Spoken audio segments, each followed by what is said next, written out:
Generate तक नहीं होता है थॉट कि चलो एक काम करते हैं, 15 दिन से चर्च फास्टिंग में नहीं जा रही है तो क्या हुआ, मैं पर्सनली फास्टिंग करूंगा। आपको आता है ये ख्याल? कभी आपने सोचा है? प्लीज बुरा मत मानना जो मैं कह रहा हूं, आप इसे कैसा बना रहे हो, मोटा ताजा। कुछ लोगों को थॉट नहीं आता है, ख्याल नहीं आता है कि मैं फास्टिंग करूं। आप पढ़ के देखिए, जब उसने कहा अंत के दिनों में क्या होगा, उसने कहा लहरों की कोलाहल आएगी, महामारियां आएंगी, युद्ध होंगे। अगर आप यहां पर नए हैं, अगर आपको सिर्फ प्रभु में आए हुए 6 महीने 1 साल हुआ है, सर आप भी जानते होंगे जो मैं बता रहा हूं, ये अपनी आंखों से आपने टीवी पे देखा है। लोग इतने डर गए थे कोविड में। आपको पता है बॉम्बे में एक अरबपति ने क्या किया? वो 7 हिल्स हॉस्पिटल में गया है, उसने वहां पर 15 लाख रुपए जमा करवाए हैं, और उन्होंने 15 लाख रुपए जमा करके कोविड के टाइम पे पता है क्या कहा? अगर मैं कल बीमार पड़ा और अगर कोविड आया तो मेरे लिए बेड रखना। उसे इतना डर लग रहा था। लोग बीमार होने से पहले पैसे पे कर रहे थे कि हमारे लिए बेड रखना। हमने कोविड देखा, हमने सुनामियां देखी, हमने वॉर्स देखी, हमने आकाश की शक्तियों को हिलते हुए देखा। आप जानते हो बीच में गुजरात में पीले पीले पत्थर गिरे थे, येलो येलो स्टोन्स गिरे थे वहां पर। अंत के दिनों में अकाल आएंगे। आप है ना कोई भी न्यूज चलाइए, न्यूज के नीचे ना एक पट्टी चलती है, पट्टी जिसमें खबरें होती हैं। आप देखिए कितने सारे गांवों में अकाल आते हैं, वहां लिखा रहता है अकाल में इतनों की मृत्यु, अकाल में ये। आप देखिए अकाल आएंगे।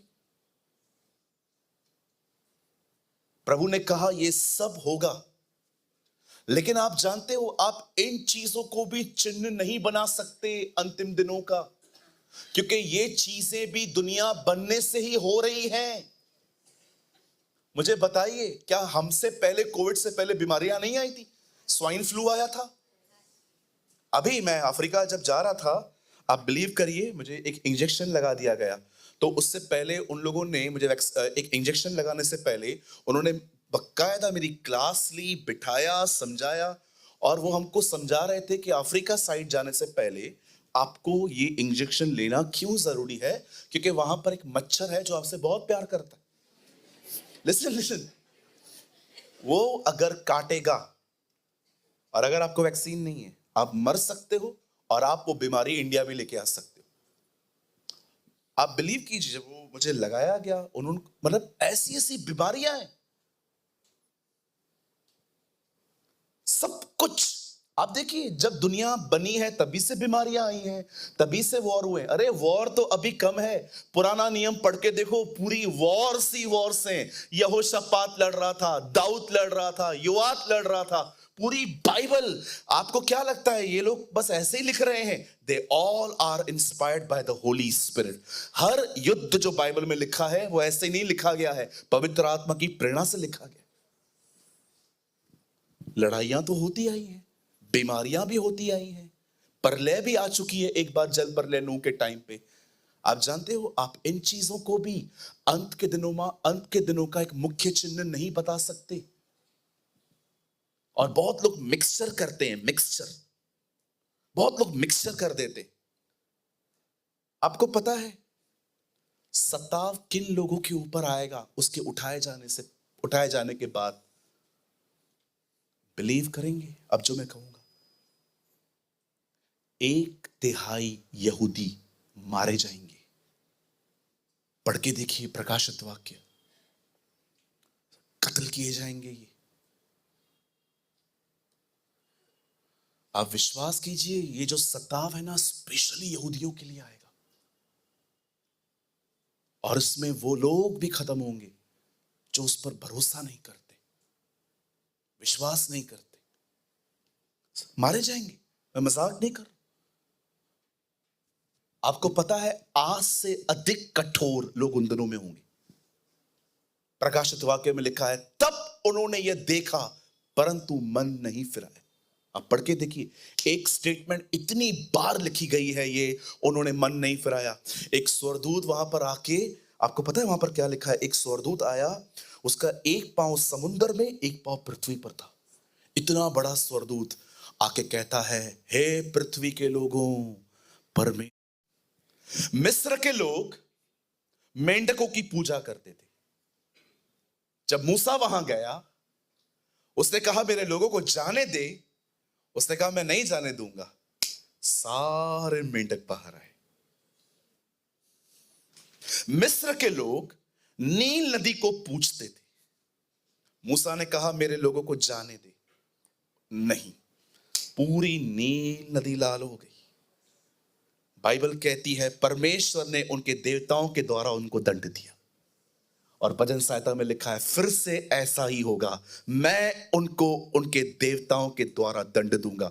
हर वो चीज जो खुदा की आराधना नहीं करती लेकिन चीजों की आराधना हो रही है, आप बिलीव करें अंत के दिनों में जिन जिन चीजों को वो मानते हैं उन उन चीजों के द्वारा विपत्ति आएगी। देखा आपने प्रकाशित वाक्य में जब वो सील खोली जाती है तो क्या लिखा है? सूरज की तपस से लोग झुलस गए। क्यों? क्योंकि सूर्य की पूजा हो रही है।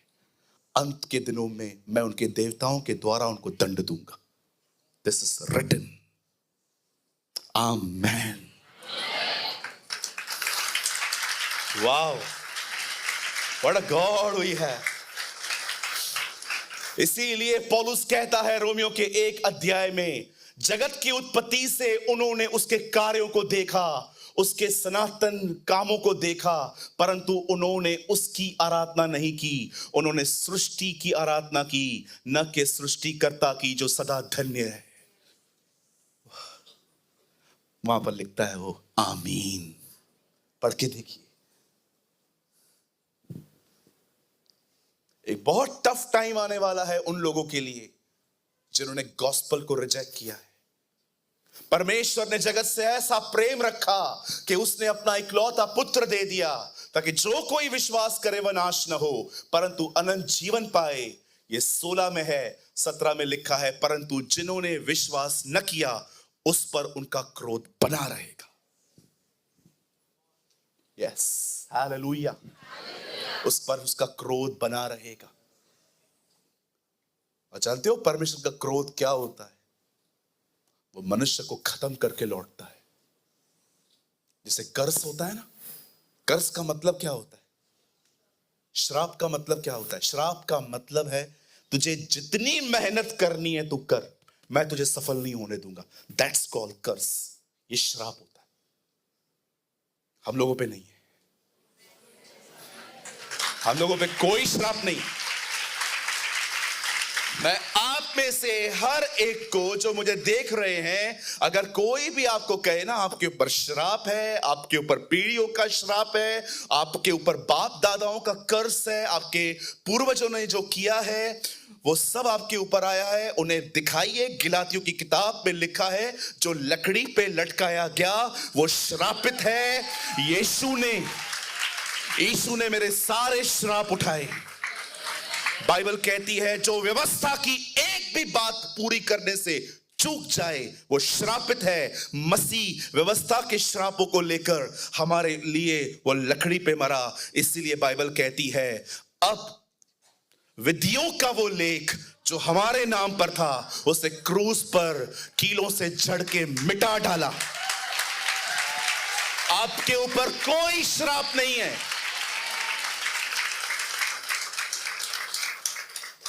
एक ही व्यक्ति पे श्राप है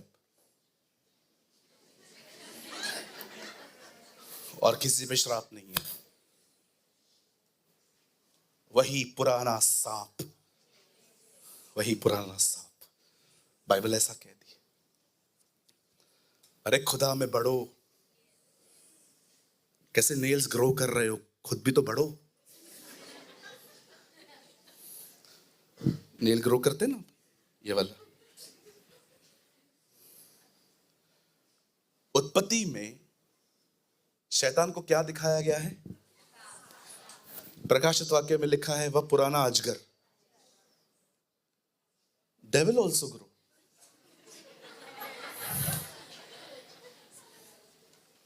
कितना समझ पा रहे हैं?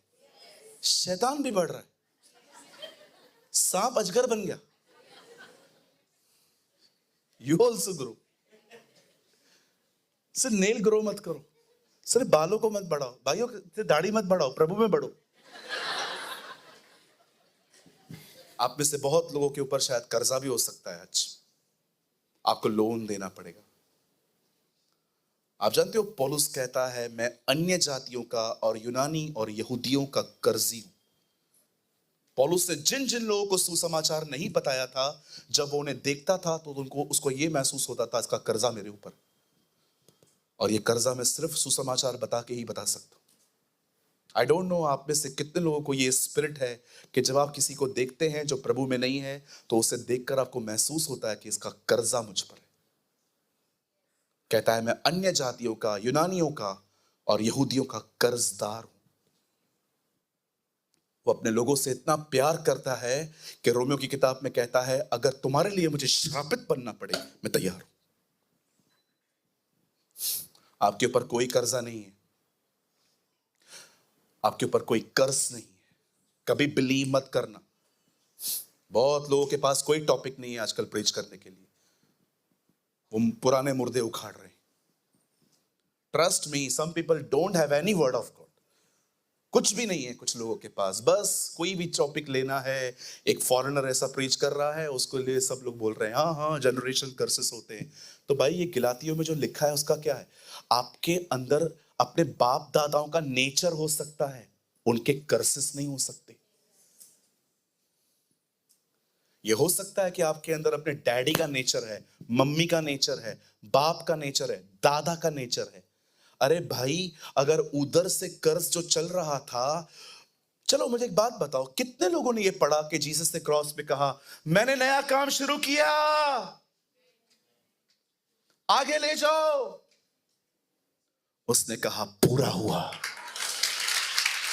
It is finish. पूरा हुआ। क्रूस पे कुछ शुरू नहीं हुआ है, सब पूरा किया गया है। यही तो मैसेज है जो ले जाना है। मेरे ऊपर कर्ज है, क्यों बिलीव करते हो हम कर्ज नहीं हो सकते? कर्ज आदम की पीढ़ी पर है। हम आदम में है कि हम मसीह में हैं। पॉल कहता है जो आदम में पैदा होते हैं वे मसीह में जिलाए जाते हैं। We are raised in Christ. Hallelujah. मैं आप में से हर एक को बताना चाहता हूं, जितने लोग मुझे देख रहे हैं, याद रखिए चेलों ने उससे एक सवाल पूछा, आप कब आएंगे, अंत कब होगा? उसने कहा सुनामी आएगी, उसने कहा जल पर बहुत सारी प्रॉब्लम्स आएंगी, उसने कहा वॉर्स होंगी, उसने कहा महामारियां आएंगी, उसने कहा लहरें भड़केंगी। लेकिन उस याद रखो ये सारे काम जगत की उत्पत्ति से होते आए हैं। ये चिन्ह नहीं है उसके आने के, ये सब काम तो होते आए हैं, होते आए हैं। ये बात अलग है, हमारी जनरेशन में ये काम ज्यादा हो रहे हैं, लेकिन ये काम होते आए हैं।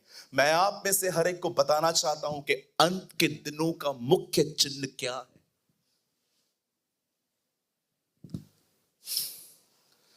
पॉल तीमुथियुस से कहता है अंतिम दिनों में कठिन समय आएंगे। एक बार भी बीमारी का जिक्र नहीं है, एक बार भी गरीबी का जिक्र नहीं है, वहां एक बार भी वहां पर सताव का जिक्र नहीं है। पता है वो क्या कहता है? लास्ट के डेज में सबसे बड़ी प्रॉब्लम क्या आएगी? लोग मां बाप की आज्ञा नहीं मानेंगे, लोग स्वार्थी होंगे, लोग घमंडी होंगे, लोग व्यभिचारी होंगे, लोग अंतिम दिनों में अपने आप से प्रेम करेंगे न कि खुदा से। लेकिन पौलुस आपको क्या हुआ है? ये बातें, ये स्वभाव तो उत्पत्ति से लोगों के अंदर है, बिल्कुल। लेकिन एक चीज यहां अलग है, ये वो लोग हैं जिनका अंदरी स्वभाव ऐसा है, लेकिन लिखा है बाहर से इन्होंने भक्ति का वेश धारण किया है। जानते हो क्या कहता है? अंत के दिनों में बहुत सारे लोग कलीसिया के अंदर पुराने स्वभाव में रहेंगे, लेकिन यहां आके